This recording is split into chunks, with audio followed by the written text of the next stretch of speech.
Selamat pagi, berjumpa kembali di mata kuliah Filsafat Pendidikan. Baik, apa kabar kalian semua? Saya harap kalian selalu sehat dan tentunya tetap semangat untuk mengikuti perkuliahan di prodi kalian tercinta ini, yaitu di PGSD.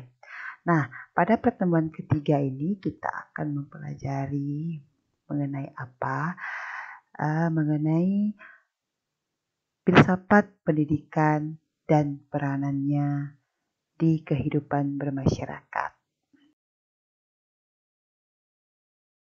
Oke, yang pertama yang akan kita bahas pada pertemuan yang ketiga ini adalah apa itu pengertian pendidikan, kemudian pemahaman tentang filsafat pendidikan, serta apa saja peranan filsafat pendidikan terhadap guru, terhadap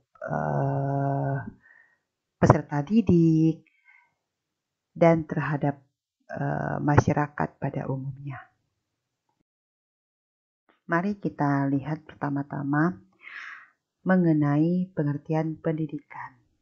Ada beberapa pengertian pendidikan yang saya ambil pengertiannya dari beberapa ahli yang memang sudah sangat terkenal dan digunakan sudah jauh sebelumnya, sudah digunakan oleh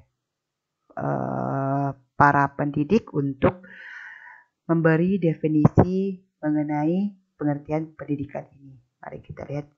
Yang pertama, pengertian pendidikan menurut Undang-Undang Nomor 20 Tahun 2003. Apa pengertian menurut undang-undang? Jadi, menurut undang-undang, pendidikan adalah usaha sadar dan terencana untuk mewujudkan suasana belajar dan proses pembelajaran agar peserta didik secara aktif mengembangkan potensi dirinya. Nah, menurut undang-undang ini, pendidikan adalah usaha sadar dan terencana. Kenapa dimaksud demikian? Tentunya pendidikan ini kan kita mulai dari jenjang sekolah, tentunya dari pendidikan dini, yaitu dimulai dari PAUD, kemudian pendidikan dasar, SD dan SMP, kemudian pendidikan menengah ke atas yaitu SMA, kemudian pendidikan tinggi seperti kalian yaitu mahasiswa. Nah, di sini dikatakan usaha sadar dan terencana. Ya tentunya usaha sadar keinginan orang tua tentunya untuk anak-anaknya untuk mengenyam bangku pendidikan. Tentunya terencana di sini ya dari jenjang-jenjang dari jenjang PAUD hinggalah ke pendidikan tinggi seperti kalian saat ini. Untuk apa tujuan pendidikan menurut undang-undang ini? Yaitu untuk mewujudkan suasana belajar dan proses pembelajaran agar peserta didik secara aktif mengembangkan potensi dirinya. Seperti yang kita ketahui, kita manusia masing-masing mempunyai potensi. Potensi apa? Kemampuan-kemampuan dasar yang memang kita miliki sejak kita lahir. Nah, apa tujuan pendidikan ini? Tentunya untuk mengembangkan potensi-potensi yang ada pada diri kita masing-masing. Kemudian, pengertian pendidikan yang kedua, menurut Umar Hamalik, tahun 2001. Menurut Umar Hamalik, pendidikan adalah suatu proses dalam rangka mempengaruhi siswa agar dapat menyesuaikan diri sebaik mungkin terhadap lingkungannya. Nah, di sini pendidikan memiliki makna atau pengertian agar manusia, siswa atau peserta didik bisa menyesuaikan diri sebaik mungkin terhadap lingkungannya. Tentunya berbeda jika seorang peserta didik atau seorang anak-anak yang sekolah dengan yang tidak sekolah itu sangat beda. Daya adaptasi, daya penyesuaian dirinya itu pasti tentunya berbeda. Karena apa? Untuk anak-anak yang mengenyam pendidikan tentunya mengerti bagaimana cara beradaptasi di lingkungan A, bagaimana cara beradaptasi di lingkungan B. Berbeda dengan anak-anak yang tidak mengenyam bangku sekolah. Jadi adaptasi atau penyesuaian diri ini akan nampak perbedaannya antara anak yang sekolah dengan anak yang tidak sekolah. Nah, tentunya ini adalah tujuan pendidikan menurut Umar Hamalik. Kemudian yang ketiga itu pengertian pendidikan menurut John Dewey tahun 2003. John Dewey. Nah, menurut John Dewey, pendidikan adalah proses pembentukan kecakapan fundamental secara intelektual dan emosional ke arah alam dan sesama manusia. Nah, ini adalah proses pembentukan kecakapan. Kecakapan itu apa? Kemampuan. Proses pembentukan kemampuan yang fundamental. Fundamental di sini maksudnya yang mendasar. Jadi, secara sederhana, John Dewey memaknai pendidikan adalah proses pembentukan kemampuan-kemampuan dasar secara intelektual, menggunakan akal dan pikiran, dan emosional ke arah alam dan sesama manusia. Ini kurang lebih seperti Omar Hamalik. Jadi kita tangkap pengertian menurut John Dewey ini adalah bagaimana kita membentuk kemampuan-kemampuan mendasar secara intelektual dan emosional ke arah alam dan sesama manusia itu supaya kita lebih mudah beradaptasi, lebih mudah menyesuaikan di lingkungan mana kita bergaul. Kemudian yang keempat, menurut Haji Fuad Ihsan tahun 2005, pendidikan adalah usaha manusia untuk menumbuhkan dan mengembangkan potensi-potensi pembawaan baik jasmani maupun rohani sesuai dengan nilai-nilai yang ada di dalam masyarakat dan kebudayaan.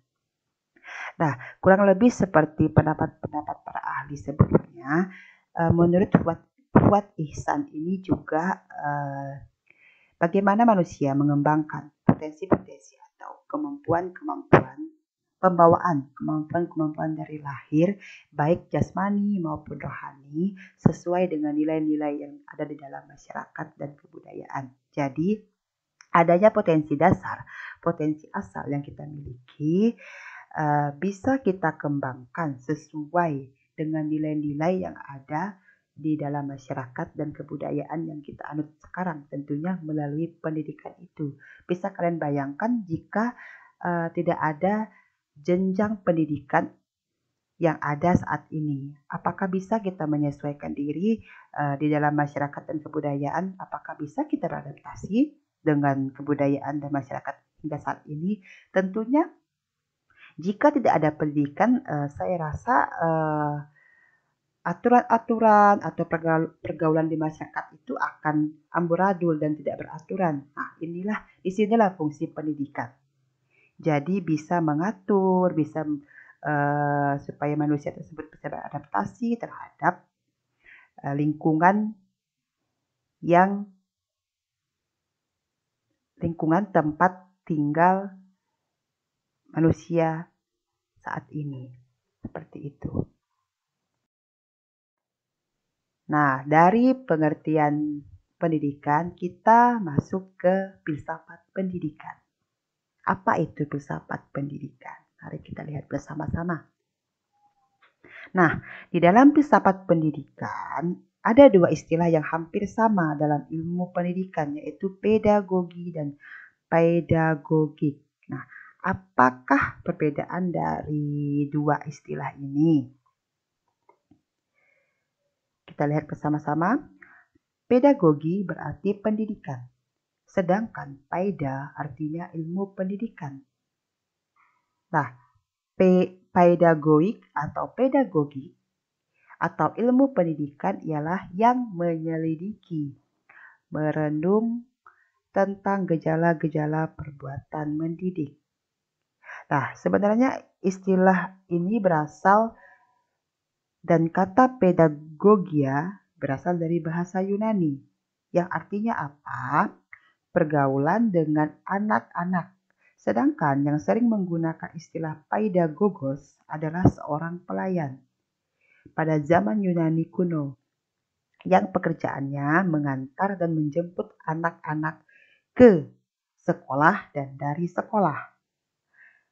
Pedagogos berasal dari kata pedos, anak, dan agoge, membimbing atau memimpin. Nah, itu asal mula adanya dua istilah yang digunakan dalam dunia pendidikan yang hampir sama tetapi berbeda.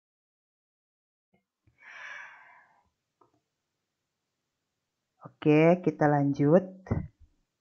Jika kalian masih bingung mengenai perbedaan antara istilah pedagogi dan pedagogik, bisa kalian tanyakan nanti pada saat sesi diskusi. Lanjut kita ke filsafat pendidikan. Filsafat pendidikan itu apa?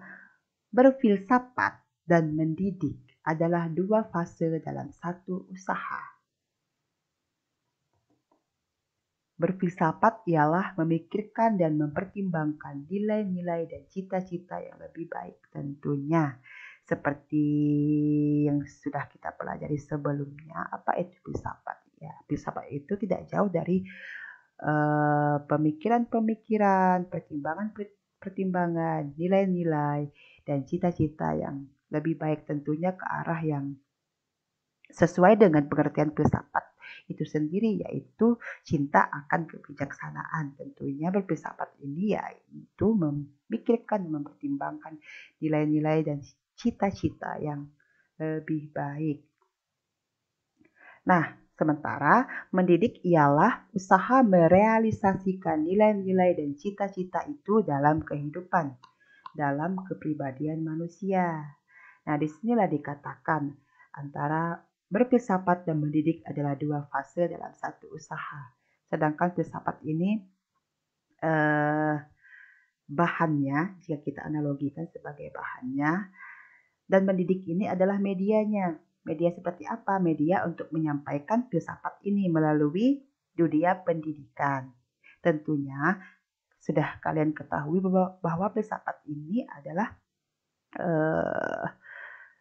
hal-hal atau nilai-nilai yang tujuannya itu mengarah ke hal-hal yang positif, hal-hal yang tentunya lebih baik.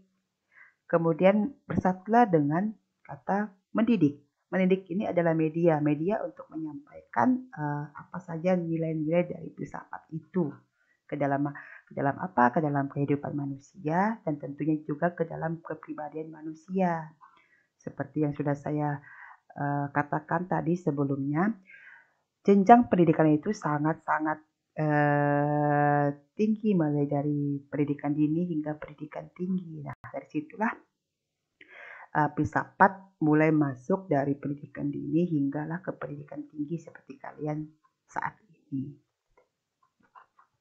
Nah, kemudian mendidik ialah mewujudkan nilai-nilai yang dapat disumbangkan filsafat, dimulai dengan generasi muda untuk membimbing rakyat, membina nilai-nilai dalam kepribadian mereka. Nah, tentunya mendidik ini dimulai dari sejak dini hinggalah manusia dewasa. Apa tujuannya? Untuk membimbing rakyat membina nilai-nilai di dalam kepribadian mereka. Nah, seperti yang kalian ketahui, orang-orang sukses, orang-orang terkenal, tokoh-tokoh masyarakat, presiden, dan lain sebagainya itu tentunya berasal sebelumnya itu pasti sudah mengenyam yang namanya pendidikan. Nah, di sini dikatakan untuk membimbing rakyat, tentunya orang-orang yang terkenal itu, tokoh-tokoh penting, presiden dan lain sebagainya itu mendapatkan ilmu-ilmu yang membuat mereka ada di titik atau di tingkat seperti sekarang ini, tentunya sudah mendapatkan ilmu dari pendidikan yang sudah mereka lalui sehingga mereka bisa membimbing rakyat, membina nilai-nilai di dalam kepribadian mereka. Seperti itu. Nah, setelah kita membahas mengenai filsafat pendidikan secara umum, kita lihat apa saja pengertian filsafat pendidikan. Mari kita lihat bersama-sama. Filsafat pendidikan adalah sebuah ilmu filsafat yang terfokus pada bidang pendidikan. Artinya, bahwa filsafat pendidikan dapat menjelaskan nilai-nilai dan maklumat. Maklumat ini apa? Pengumuman yang bersifat hukum, yang bersifat wajib, yang diupayakan untuk mencapainya. Maka, filsafat pendidikan dan pengalaman kemanusiaan merupakan faktor yang integral atau satu kesatuan. Di sini, antara filsafat pendidikan dan pengalaman kemanusiaan tidak dapat dipisahkan antara satu dengan yang lainnya.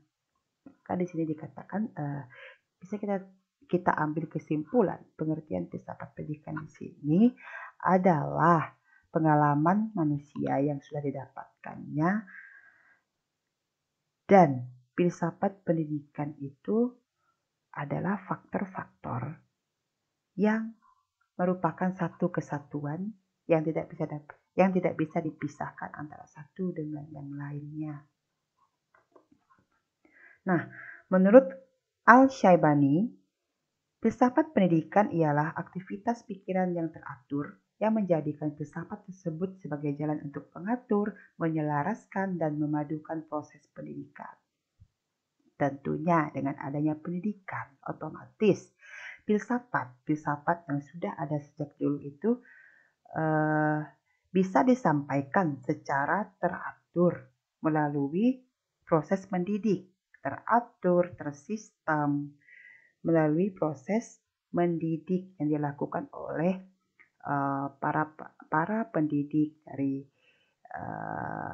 tingkat pendidikan dini hingga ke tingkat pendidikan tinggi. Tujuannya apa? Untuk mengatur, menyelaraskan, dan memadukan proses pendidikan.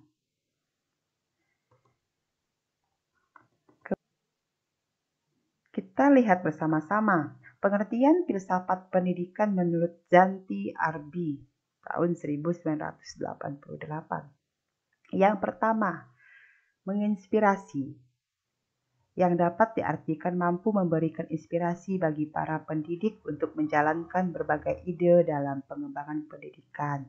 Tentunya ini adalah tujuan dari filsafat pendidikan itu sendiri. Menginspirasi para pendidik untuk menjalankan berbagai ide dalam pengembangan pendidikan. Nah, nanti kalian pada saat terjun ke lapangan, pada saat menjadi guru, ide-ide yang kalian dapatkan selama kalian mengenyam proses pendidikan itu bisa kalian kembangkan. Untuk apa? Untuk kemajuan dunia pendidikan tentunya.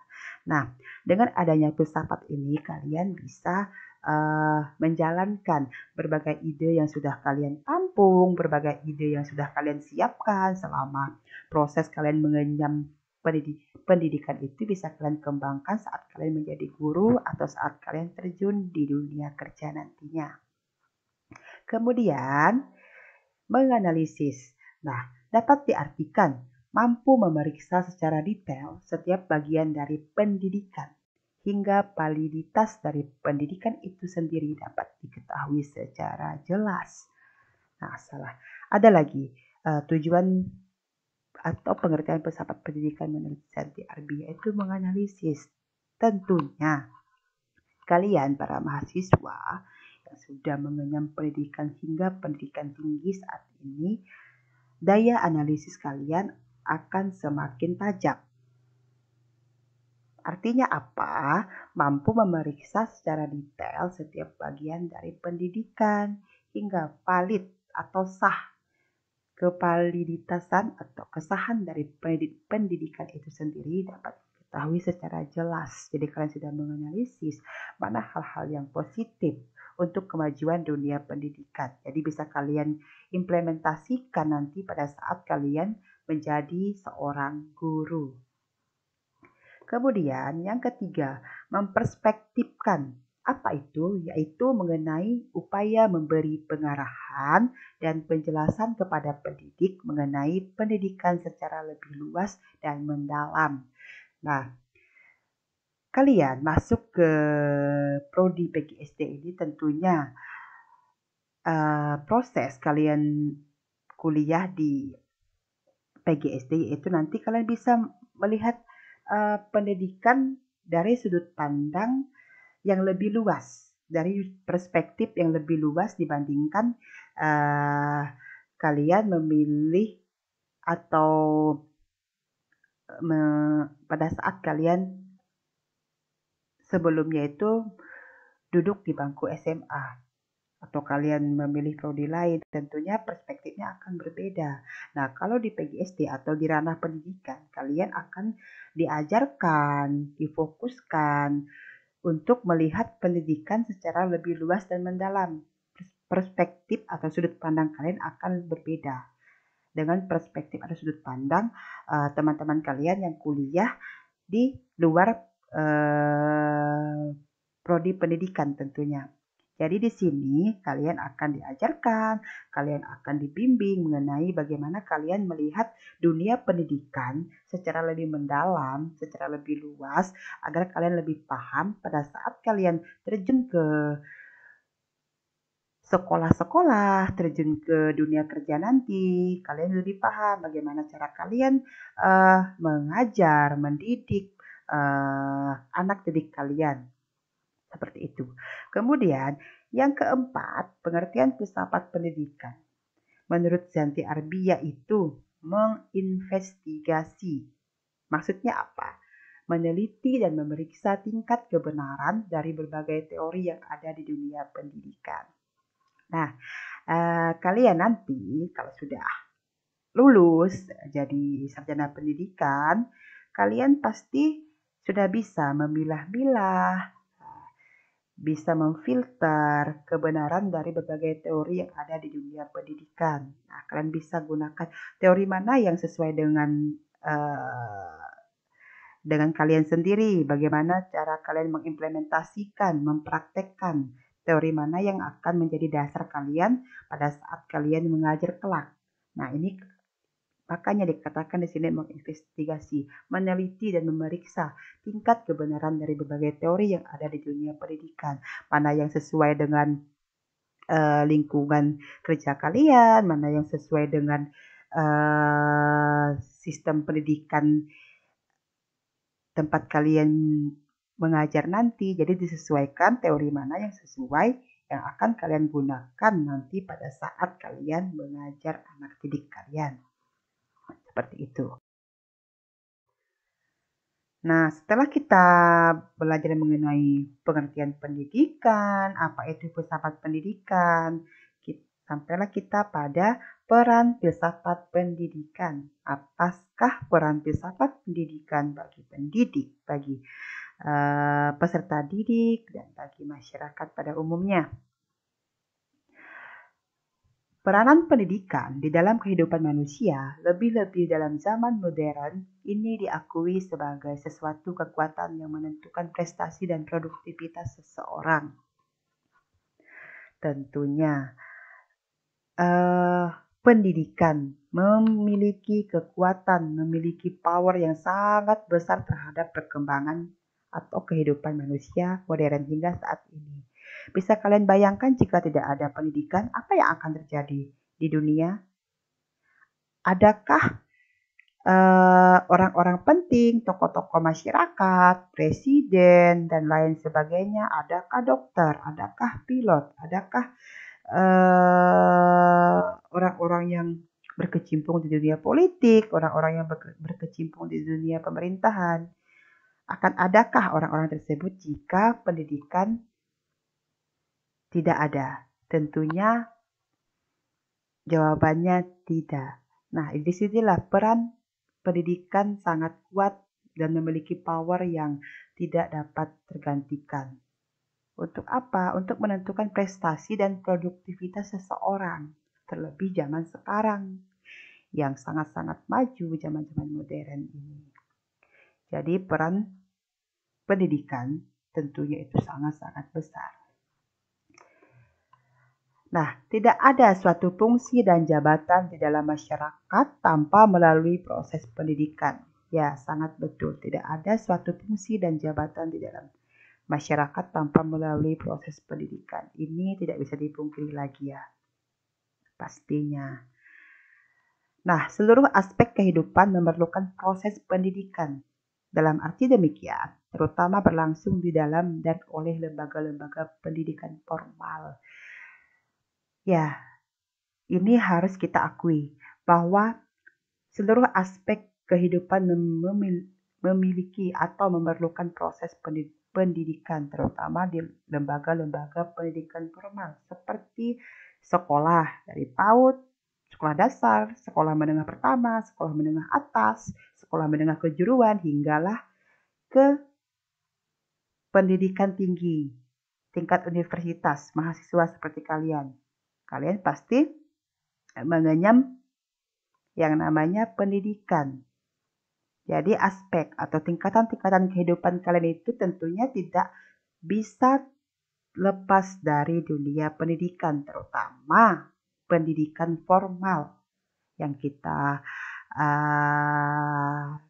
ikuti dari pendidikan dini hingga pendidikan tinggi hingga saat ini. Nah, selain pendidikan formal, ada juga yang namanya pendidikan informal. Makanya dikatakan di sini jangkauan pendidikan lebih daripada hanya pendidikan formal itu. Nah, proses pendidikan yang berlangsung di dalam kehidupan sosial yang disebut pendidikan informal ini bahkan berlangsung sepanjang kehidupan manusia. Nah, apa saja pendidikan informal? Dari kita lahir, dari kita usia 0 hingga 6 tahun itu kan belum memasuki pendidikan formal. Tentunya itu juga bisa dikatakan pendidikan informal. Nah, pendidikan informal di sini adalah pendidikan melalui lingkungan keluarga. Jadi sebelum kita memasuki pendidikan formal, memasuki sekolah dasar atau pendidikan anak usia dini, kita itu sudah diajarkan di lingkungan keluarga mengenai tata cara bagaimana bersikap sopan, bagaimana cara makan, bagaimana cara menghormati orang yang lebih tua. Nah, itu juga pendidikan informal yang belum kita dapatkan di pendidikan formal, yang belum kita dapatkan di sekolah. Makanya di sini dikatakan berlangsung sepanjang kehidupan manusia. Manusia atau seorang anak yang tidak mengenyam pendidikan formal itu mendapatkan proses pendidikan juga.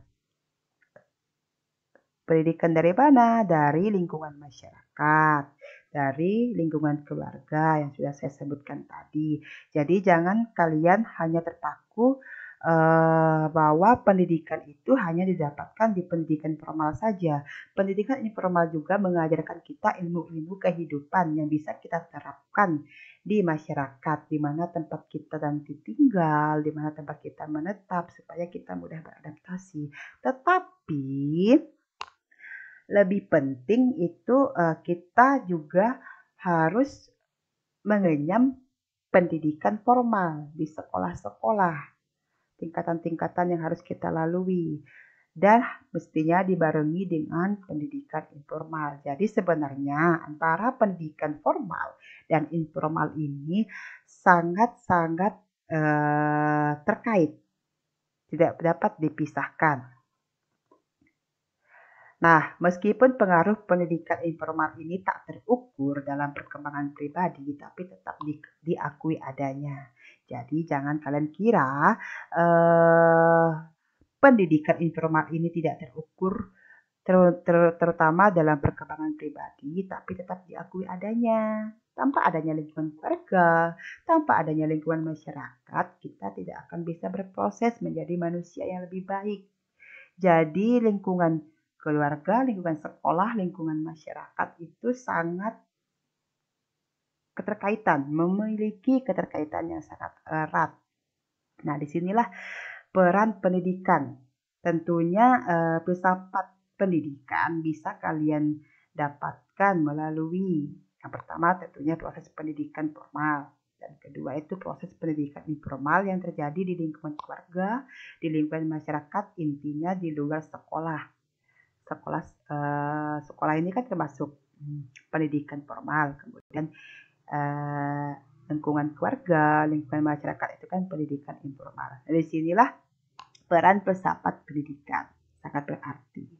Nah, jika kalian saat ini sebagai mahasiswa, kalian mempelajari filsafat pendidikan. Apa gunanya nanti pada saat kalian memasuki dunia kerja, pada saat kalian menjadi seorang guru sekolah dasar. Nah, nanti pada saat kalian menjadi guru, kalian sudah bisa mengimplementasikan seperti yang sudah dijelaskan sebelumnya, bahwa filsafat pendidikan ini bisa membantu kalian bagaimana kalian mengembangkan ide-ide yang sudah kalian dapatkan, bagaimana cara kalian mendidik peserta didik kalian kelak, bagaimana kalian bersikap terhadap peserta didik dengan karakteristik yang bermacam-macam. Jadi sedikit banyak filsafat pendidikan ini sangat berpengaruh saat kalian memasuki dunia kerja atau terjun ke sekolah-sekolah yang akan peserta didiknya nanti yang akan kalian didik. Oke, jadi kesimpulannya dari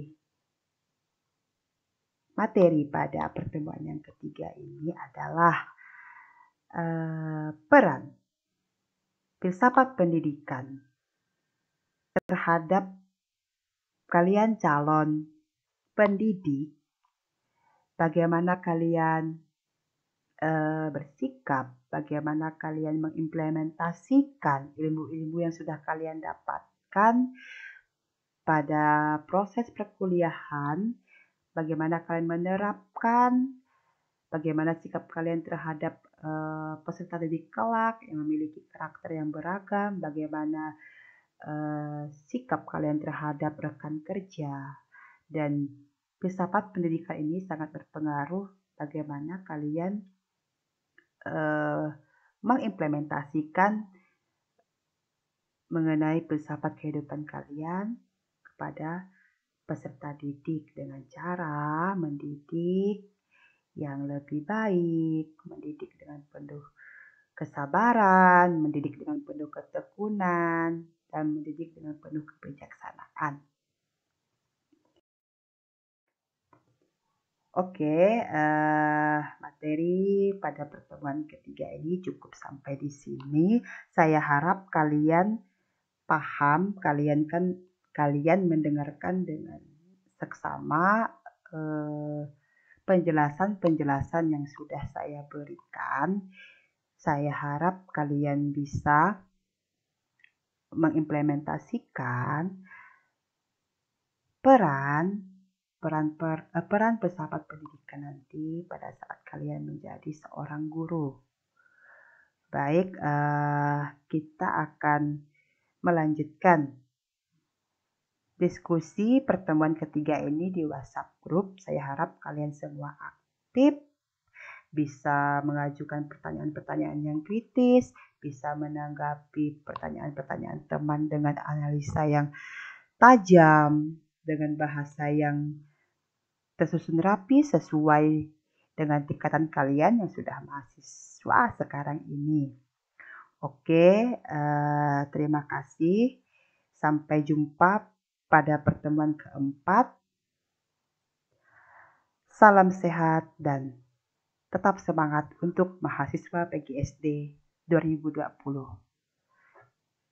Terima kasih dan selamat pagi semuanya.